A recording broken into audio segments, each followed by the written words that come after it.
Mark your calendars for Thursday, March 22nd. Michael Voris is speaking in Denver, Colorado at the Crowne Plaza Hotel and Convention Center. Michael's topic is Masculinity and Catholicism, How to Embrace the Authentic Catholic Faith. Come early as seating is limited, doors open at 6 p.m.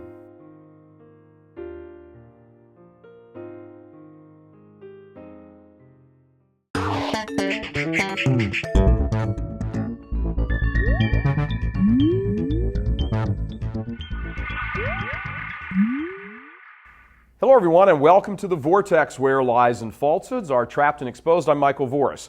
So, the Pope has made it about as official as His Holiness possibly could.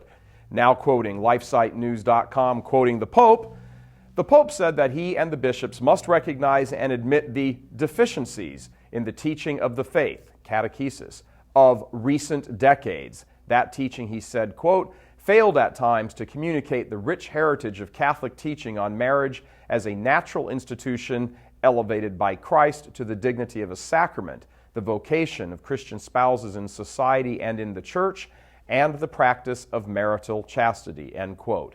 And herein lies the problem. Too many leaders in the church have walked back from the truth of the faith, and this means that the laity have not heard it.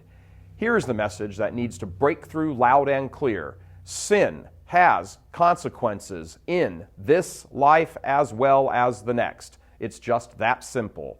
Sin will not only lead to eternal misery and destruction, but that misery will begin in this life. No one skips along merrily into hell. They may walk blindly into it in a sense, but they won't be happy as they meander to it. Just as those on the road to heaven have little glimpses of it here on earth, so do those who are on the path to hell get little glimpses and tastes of it here in this life. The Pope singled out the issue of cohabitation as a serious danger, living together. He said that the Church needs to concentrate on, quote, the serious pastoral problem presented by the widespread practice of cohabitation, often by couples who seem unaware that it's gravely sinful, not to mention damaging to the stability of society, end quote.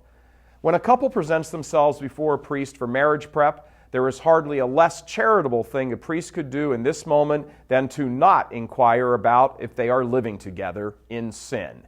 If it isn't enough to terrify them about the eternal consequences of their actions and the mindset from which those actions flow, tell them this startling statistic. 75%, 3 out of every 4 couples who are living together before marriage end up getting divorced within the first 5 years of their marriages. Those are pretty desperate odds, 75%. Think of the grief and the sorrow down the road that the priest will be saving these 2 souls. Throw in on top of that the possibility of children, young children, who would be severely injured and wounded by all of this, parents divorced, with all that accompanying acrimony before the kids would even be out of diapers.